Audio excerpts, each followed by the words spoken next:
بەشی شەشەم شاکاری کلیۆپاترا لە کتێبی مێژووی کەنیزەی شازادەی میسر. کلیۆپاترا وتی: من پێم وایە ڕۆیشتنی ئەنتوان بۆ قاتی پێنجەم ڕێگری هەیە، بۆیە ناتوانیت وەڵامی داواکاریەکەی بدەیتەوە. سەرۆکی پاسەوانەکان وتی: ڕێگا نادرێت بۆ قاتی پێنجەم، فەرمانێکە لە لای پاشای میسرەوە دەرکراوە. ئەگەر پاشا بڵێت میوانەکەی ئێوە با بچێت بۆ قاتی پێنجەم، من بە خۆشحاڵیەوە ڕێنماییکردنی ئەو دەگرمە ئەستۆ. با لە قاتی چوارەمدا ئەوەندە بەهێز بوو کە ڕاوەستان لەو شوێنەدا گرفتی تێدا بوو. ئێمە لە قاتی چوارەمدا لەسەر پێگەیەکی بەرز بووین کە لە هەموو لایەکەوە بەسەر بەندەری ئەسکەندەریەدا دەیڕوانی، بەڵام خۆمان لە تاریکیدا بووین. ئەو کاتێک کە ئێمە بە قولەکەدا دەچووینە سەرەوە، دوو کەشتی بە چرای هەڵواستراوی بەرزەوە بە تەک قولەکەدا تێپەڕین و بەرەو بەندەرەکە ڕۆیشتن، و چارۆکە سپیەکانی ئەو دوو کەشتیە لەبەر ڕووناکی فانۆسی دەریادا دەدرەوشانەوە.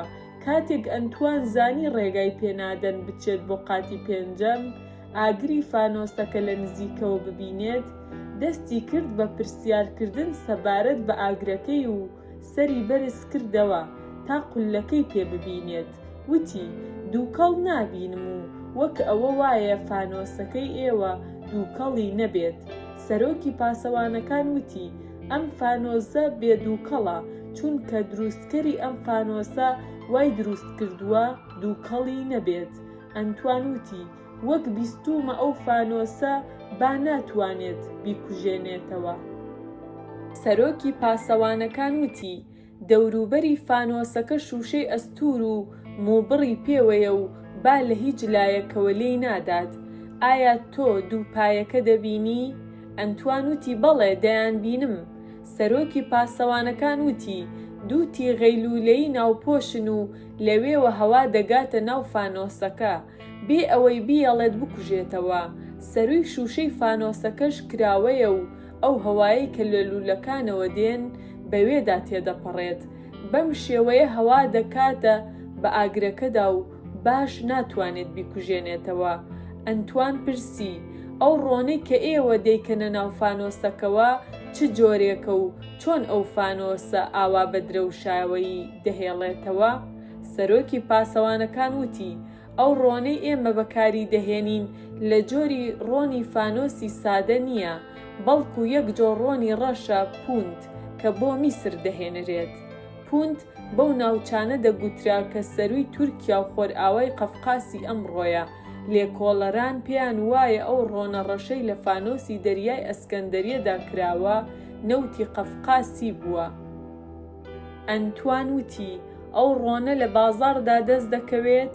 سەرۆکی پاسەوانەکان وتی: ئەو ڕۆنە تەنها بۆ هەڵکردنی فانۆسی دەریایی ئەسکەندەریەیە، بۆ میسر دەهێنرێت، تاکو ئێستا نەمبینیوە لە بازاڕدا بفرۆشرێت. ئەنتوان ئەوەی دەربڕی کە زۆر حەز دەکات هەندێک لەو ڕۆنەی دەست بکەوێت. دەتوانیت کەمێک لەو ڕۆنەم بدەیتێ؟ جارێکی تر سەرۆکی پاسەوانەکان سەیرێکی کلیۆپاترای کرد و بێدەنگ بوو. ئەنتوان وتی: بۆ بێدەنگ بووی؟ ئایا ئامادە نیت داواکاریەکەی ئێمە قبوڵ بکەیت؟ سەرۆکی پاسەوانەکان وتی: قبوڵکردنی داواکاریەکەی تۆ لە سەرووی دەسەڵاتی منەوەیە، ناتوانم کەمێک لەو ڕۆنەت بدەمێ. کلیۆپاترا بە ئەنتوانی وت: ئەو ڕۆنە تەنها بۆ ئەو چرایە بەکاردێت، نابێت بە کەس بدرێت و باوکم ڕێگا نادات. ئەنتوان پێی سەیر بوو، وتی: تۆزێک لە ڕۆنی ڕەش چ بە هاوگرنگیەکی هەیە تا لە وەرگرتنیدا تەشەبوس بە کەسانی تر بکرێت. کلیۆپاترا وتی: کەڵگوەرگرتن لەو ڕۆنە یەکێکە لە دەستکەوتەکانی میسر و ئەسکەندەریە. پاشاکانی میسر لەمانەش باوکم نەیانویستووە ئەم دەستکەوتە لە دەست بدەن. ئەگەر کەسانێکی تر ئەو ڕۆنەت بدەنێ، تۆ ناتوانیت کەڵکی لێوەربگریت. ئەنتوان وتی: بۆچی؟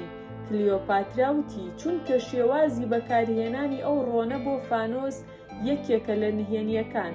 ئەنتوان پێکەنی. کلیۆپاترا وتی: ماوەیەک لەمەوبەر پاشای لیبیا بووە میوانی باوکم و شەوێکیان حەزی کرد فانۆسی دەریایی ببینێت. دوای هاتنی بۆ ئێرە و بینینی ئەو فانۆسە کەوتە بیری ئەوەی کەمێک لە ڕۆنی ئەو فانۆسەی دەست بکەوێت. سەرۆکی پاسەوانەکان وەک ئەم شەوتی ناتوانێت لەم ڕۆنەی بداتێ و پاشای لیبیا داوای لە باوکم کرد کەمێک لەو ڕۆنەی بدەنێ. پاشاش فەرمانیدا یەک کوپی گەورە لەو ڕۆنە ڕەشەی پێ بدەن. پاشای لیبیا ئەو پاش چەند ڕۆژێک مانەوەی لە میسر و دوای ئەوەی گەڕایەوە بۆ وڵاتی خۆی، دوای مانگێک نێردراوێکی بۆ ئەسکەندەریە ڕەوانە کرد و تێیدا بە باوکمی ڕاگەیاندبوو کە ئەو ڕۆنەی لە فانۆسی هاوشێوەی فانۆسی دەریاییدا لە ئەسکەندەریە بەکارهێناوە، بەڵام ئەو فانۆسە ڕۆشنایی نەداوە، بەڵام لە تێکردنی چرای سادەدا بە باشی دەسووتێت و کاری پێدەکات. باوکم بە هەمان ڕەوانەکراودا پەیامێکی نارد کە ڕۆنی ڕەش ئەگەر لە لامپای ئاسایی بکرێت کەڵکی لێوەردەگیرێت و دەسووتێت، بەڵام کە لە فانۆسێکی شێوەی فانۆسی ئەسکەندەریە بکرێت ئەوە پێویستی بەوەیە ئەو ڕۆنە ساز بکرێت، ئەگەرنا کەڵکی لێوەرناگیرێت. دوای ماوەیەک پاشای لیبیا پەیامێکی بۆ باوکم نارد و داوای کردبوو چۆن دەتوانرێت ڕۆنی ڕەش ساز بکرێت. باوکم وەڵامی بۆ ناردەوە ناتوانێت شێوازی سازکردنی ئەو ڕۆنە بە پاشای لیبیا بڵێت. ئەنتوان وتی کلیۆپاترا دەتوانیت بە باوکت بڵێیت هەندێک لەو ڕۆنە ڕەشەمان بداتێ؟ کلیۆپاترا وتی بەڵێ دەتوانم داوا لە باوکم بکەم هەندێک لەو ڕۆنە بە تۆ بدات، بەڵام شێوازی سازکردنەکەیت پێناڵێت. ئێمە لە قاتی چوارەمی قولەکەوە هاتینە خوارێ و ئەنتوان یەک مشت پارەی لە باخەڵی دەرهێنا و خستیە ناودەستی سەرۆکی پاسەوانەکان تا لە نێوان پاسەوانانی ئەو دوورگە بچووکەی فانۆسی دەریادا دابەشی بکات. دواتر سواری بەلەمەکە بووین و بەرەو ئەسکەندەریە بەڕێکەوتین. کاتێک گەیشتینە ڕۆخی دەریا، ئەنتوان بەخششێکی تری دایە سەوڵ لێدەرەکانی بەلەمەکە و ئێمە سواری کەژاوەکە بووینەوە. پاش ئەوەی کەژاوەکە دەستی بە ڕۆیشتن کرد، ئەنتوان لە کلیۆپاترای پرسی ڕەوشی باوکت بووەتە جێگای سەرسوڕمانی من؟ کلیۆپاترا پرسی چ شتێکی ئەو بۆتە جێگای سەرسوڕمانت؟ ئەنتوان وتی سەرم لەوە سوڕماوە بۆچی پاشای میسر ڕێگا نادات شێوازی بەکاربردنی ڕۆنی ڕەش بە خەڵکانی تر بڵێت، لە کاتێکدا هەموو کەسێک دەتوانێت هەندێک پارە بدات بەو کرێکارانەی کە لە شێوەی سازکردنی ئەو ڕۆنە دەزانن هەتا فێری گرتنەوەی ئەو ڕۆنە ببن. کلیۆپاترا وتی لە سەرتاسەری میسردا تەنها دوو کەس شێوەی سازکردنی ئەو ڕۆنە دەزانن، یەکەمیان پاشا و دووەمیان وەستاکارە. جگە لەو دوو کەسە هیچ کەسێکی تر زانیاری سەبارەت بە سازکردن و بەکارهێنانی ئەو ڕۆنە ڕەشەی فانۆسی دەریایی و چۆنیەتی سووتاندنی نییە. ئەنتوان لە بیستنی ئەو قسەیە واقعی وڕما. کلیۆپاترا پێی وت باوکم هەرگیز شێوازی سازکردن و بەکارهێنانی ئەو ڕۆنە بە کەس ناڵێت، ئەمە جگە لە وەستاکاری ناوبراو کە دوای پاشا تاکە کەسە دەزانێت، بەڵام ئەگەر خەڵکانی تر فێری شێوەی سازکردن و بەکارهێنانی سووتانی ئەو ڕۆنە ببن، پاشا خێزانی وەستاکارەکە بە بەرچاوی خۆیەوە دەکوژێت و دواتر خۆشی لە خاج دەدەن، چونکە ئاشکرا دەبێت شێوازی سازکردن و بەکارهێنانی ئەو ڕۆنە تەنها لە دەمی ئەوەوە باسکراوە. ئەنتوان وتی گوێم لە باسێکە کە لەوە و پێش گوێم لێ نەبووە و سەرم سوڕماوە.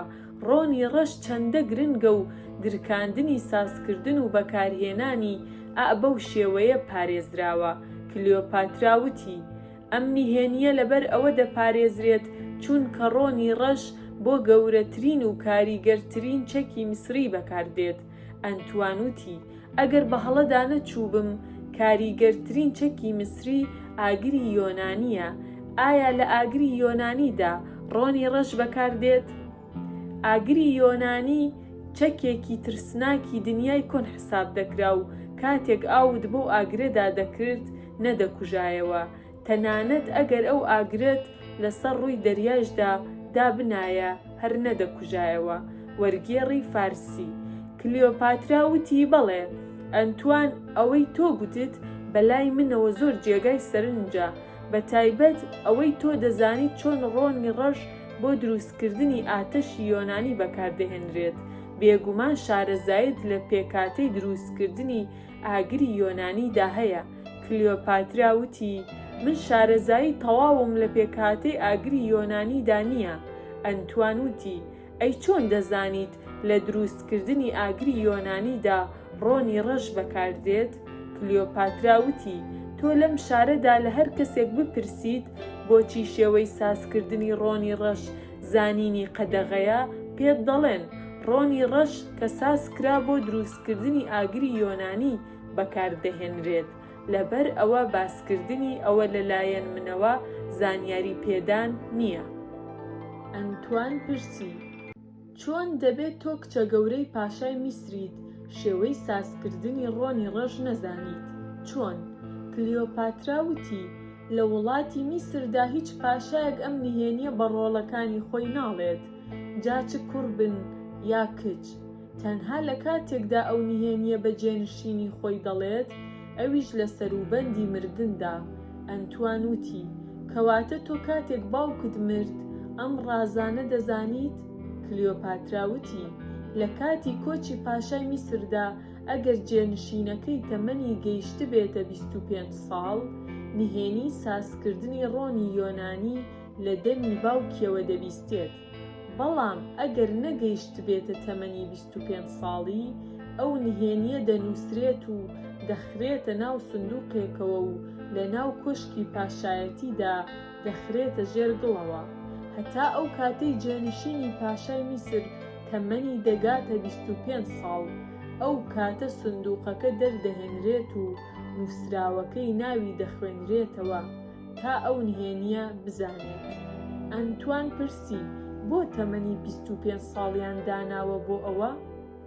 کلیۆپاترا وتی: ئەمە نەریتێکی کۆنە و ئەوان لەو بڕوایەدا بوون پێش گەیشتن بە تەمەنی 25 ساڵی مرۆڤ ناگاتە قۆناغی کامڵبوونی ئەقڵی و ئەگەری ئەوە هەیە ئەو نهێنیە بدرکێنێت.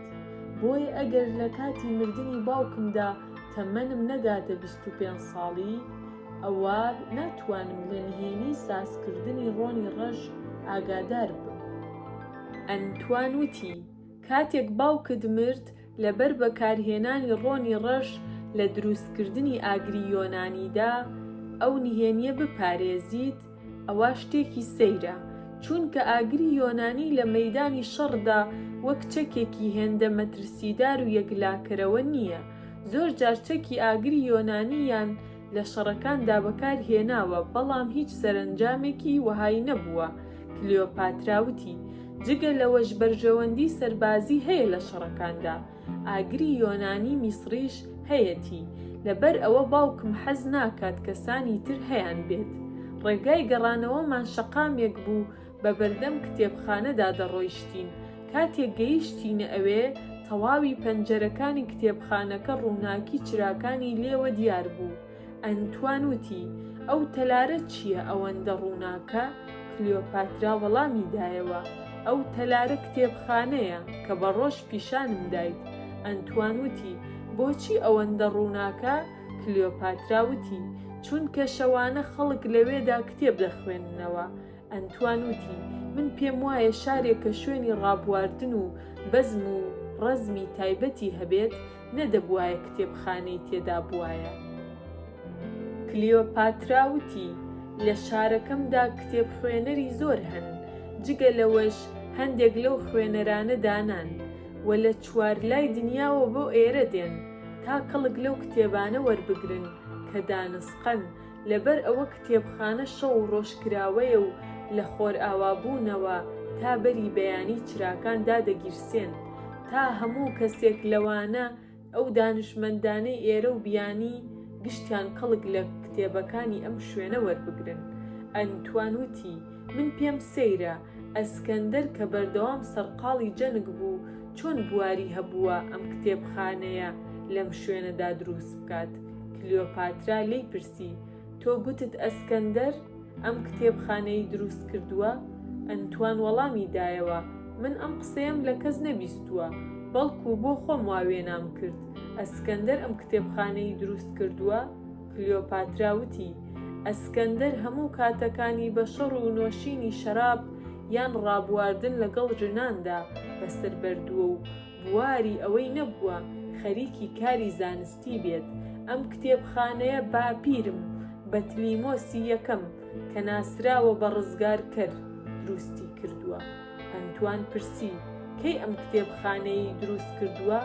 کلیۆپاترا وتی: لەوانەیە بزانیت کە دامەزرێنەری پشتا و پشتی پاشایەتی باوکم 13هەمین پاشایە. باپیرەی ئێمە بەتلیمۆسی یەکەم ناسراو بە ڕزگارکەر بووە. ئەو حکومڕانی میسری لەدەستدا بووە و پاش مردنی ئەسکەندەر مەبەست لە ئەسکەندەری مەقدۆنیە خۆی بە پاشای میسر داناوە. ئەو ماوەی 20 ساڵ حکومڕانی میسری کردووە و ئەم کتێبخانەی لە ڕۆژگاری حکومڕانی خۆیدا دروست کردووە. بەڵام ئەو 20 ساڵە بەز نەبوو کە ئەو کتێبخانەیە لە کتێبی بە کەڵک پڕ بکات، بەڵکو دوای ئەو باوک و باپیرانی من بۆ کامڵبوونی و گەورەکردنی ئەو کتێبخانەیە تێکۆشاون تا گەیشتۆتە ئەم ئاستەی ئەمڕۆ. بەداخەوە تۆ کتێب خوێنەرەوە نیت، دەنا تۆم دەبرد بۆ کتێبخانەکە هەتا بدیبایە بۆچی ئەم شوێنە بە گەورەترین گەنجینەی دنیا لە قەڵەم دەدەن. ئەنتوان وتی: من نەفرەتم لە خوێندنەوەی کتێبە. ئەمە بە پیشەوکاری ئەو کەسانە دەزانم کە لە ژیانیاندا خاوەنی لێوەشاوەیی نین و ناتوانن بگەنە پلەپایی بەرز بۆ ئەوەی ڕێگایەک بدۆزنەوە بۆ قەرەبووکردنەوەی ئەو کەم و کوڕیانەیان پەنا دەبەنە بەر کتێب. کلیۆپاترا وتی: بەڕای تۆ لێوەشاوەیی چییە؟ ئەنتوان وتی: لێوەشاوەیی بریتیە لە دلاوەری و نەبەردی لە مەیدانی جەنگدا و زاڵبوون بۆ بەدەستهێنانی هێز بۆ گرتنە دەستی دەسەڵات. کلیۆپاترا وتی: لەبەر ئەوەی تۆ سەرروکارت لەگەڵ کتێبدا نییە، باشتر وایە زوو لەم شوێنە دوور بکەوینەوە. ئەنتوان وتی: من هۆگری کتێب نیم، بەڵام هۆگری بینینی شتی سەیرم. حەز دەکەم بچمە ناو ئەو کتێبخانەیە و ئەو کەسانە ببینم کە تەمەنی خۆیان لەگەڵ کتێبدا بەسەر دەبەن، واتە تەمەنیان لە ڕێگای تراویلکەیەکدا بەڕێ دەکەن. ئەوانە چ کەسانێکن؟ بە فەرمانی کلیۆپاترا هەڵگرانی کەژاوەکە ئەوانی لەسەر زەوی دانا و من کە لە پشتی ئەوانەوە دەڕۆیشتم چووینە ناو کتێبخانەکە. پاش ئەوەی پێمان نایە سەر سەرای کتێبخانەکە، من ئەو شوێنەم وەک هەشت گۆشەیەکی گەورە هاتە بەرچاو. لەو هەشت گۆشەیەدا 8 خانەی کتێب دانانی گەورەم بینی کە لە بەرامبەر هەر یەکێکیاندا نووسینێک لە بەرد هەڵکەنرا بوو، بە خەتێکی ڕەشیش لێی نووسرا بوو. ئەم نووسینانەی لێ هەڵکەنرا بوو: میسری، یۆنانی، ڕۆمی، فارسی، عیبری، هیندی، سریانی و عەرەبی و خانەی وەرگێڕان. بەم شێوەیە دەزانرا هەر یەکێک لەم 8 گۆشانە تایبەت بوون بە کتێبی ئەو زمانە و یەکێکیشیان تایبەت بوو بە خانەی وەرگێڕان. ئەنتوان وتی: سەرەتا وا باشە بچینە بەشی میسری تا ببینین چی لەوێدا هەیە. کلیۆپاترا میوانەکەی بردە بەشی میسری و منیش لە پشتیانەوە ڕۆیشتم. لەو دوو گۆشەیی کە ئێمە چوینە ناوی چەند هۆدەیەکی گەورەی لێبوو. لە هەر هۆدەیەکدا چەند سندووقێک بەرچاو دەکەوتن کە لە بری ئەوەی هەڵبدرێنەوە لە پێشەوە دەکرانەوە. ئەگەر بتویستایە دەرگای بکەیتەوە دەبوایە بەرەولای خۆت، واتە بۆ دەرەوە بتکردایەتەوە. ئەو سندووقانە پڕ بوون لە کتێبی میسری کە هەندێک لەو کتێبانە لەسەر پاپیڕوس نووسرا بوون و هەندێکی تریشیان لەسەر پێشتی ئاژەڵ نووسرا بوون. لە هەر هۆڵێکدا کۆمەڵێک پیا و کە هەندێکیان بە ساڵاچوو بوون و هەندێکی تریشیان گەنج بوون نووسراوەکانیان دەکردەوە و دەیان خوێندەوە. هەندێکیش لەوانە لەسەر تەختە دەیان نووسیەوە بۆ ئەوەی نوسخەیەک لەو کتێبانەیان هەبێت. کلیۆپاترا سەرەتا میوانەکەی خۆی بردە هۆدەیەکی لای ڕاست و دواتر بەشی چەپی هۆدەکەی تر و وتی سەیرکە. هەموو ئەو هۆدانەی چ لای ڕاست و چ لای چەپ ڕێڕەوێکی بۆ سەر پەنجەرەکان هەیە، بە شێوەیە کە لە کاتی ڕۆژدا هیچ یەکێک لەو هۆدانە تاریک نەبێت و ڕووناکی لێی بدات، چونکە باپیرەی من بەتلیمۆسی یەکەمە. ئەم تەلارەی بە شێوەی ئەستێرەیەکی هەشت گۆشە دروست کردووە. لە نێوان هەردوو گۆشەیەکدا باخی گوڵ و درەخت دروست کراون. ئەگەر تۆ باڵندەیەک بیت و بە ئاسماندا بفڕیت، لەوێوە ئەو تەلارە هەشت گۆشەیە باش دەبینیت کە لە نێوان هەردوو گۆشەکەدا باخێکی بچووک هەیە. بە شێوەیەک لەم کتێبخانە گەورەیەدا ژوورێک نییە تاریک بێت و ڕووناکی لێی نەدات. ئەم جۆرە بیناسازیە لە هیچ شوێنێکی تری دنیادا بوونی نییە و وەک دەبینیت هەر گۆشەیەک سێقاتە و هەموو نهۆمەکانیش پڕن لە کتێب. کلیۆپاترا دەیویست میوانەکەی ببات بۆ نهۆمی سەرەوە، بەڵام ئەنتوان نەچوو. وتی بێگومان نهۆمەکانی تریش وەک ئەم نهۆمەوان و ئێمە لێرەدا شتێکی تازەی وامان نەبینی. کلیۆپاترا میوانەکەی لە بەشی کتێبەکانی میسری بردە دەرەوە و بەرەو کتێبە یۆنانیەکان چوون. ئەو کتێبانەی لەو بەشەدا بوون لە کتێبەکانی بەشی میسری زیاتر بوون و هەندێک لە کتێبە یۆنانیەکان کە لەسەر پێستی گیانداران نووسرا بوون ئەوەندە گەورە بوون کە سندووقێکی گەورەیان پڕ دەکرد. لەوێشدا کۆمەڵێک لە پیر و لاو و خەریکی خوێندنەوەی کتێب بوون. لەوانەش پیرەمێردێکمان بینی شەدەیەکی سووری بەسەرەوە بوو، ڕیش و قژی سپیش کۆداری پێبەخشی بوو. ئەو پیرەمێردە خەریکی خوێندنەوە بوو بۆ ئەوەی بتوانێت کۆمەڵێک لاپەڕە لەبەر ڕووناکی چراکە بخوێنێتەوە. دەبوایە دانە لە لای ڕاستیەوە هەڵی بگرتایە و بیهێنایەتە بەر ڕووناکی چراکە و پاش خوێندنەوەی بیخستایەتە لای چەپیەوە.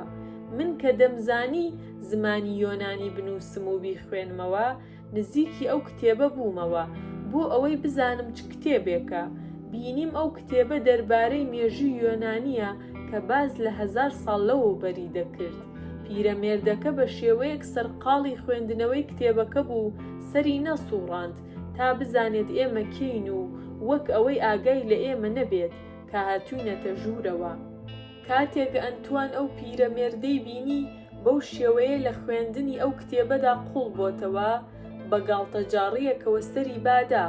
پاش ئەوەی ئێمە لە ژوورەوە چوینە دەرەوە، بە کلیۆپاترای وت ئەم پیرەمێردە بەدبەختە هەموو تەمەنی خۆی بەکارێکەوە بەفیڕۆ دەدات کە نە کەڵکی بۆ خۆی هەیە و نە بۆ خەڵکیش.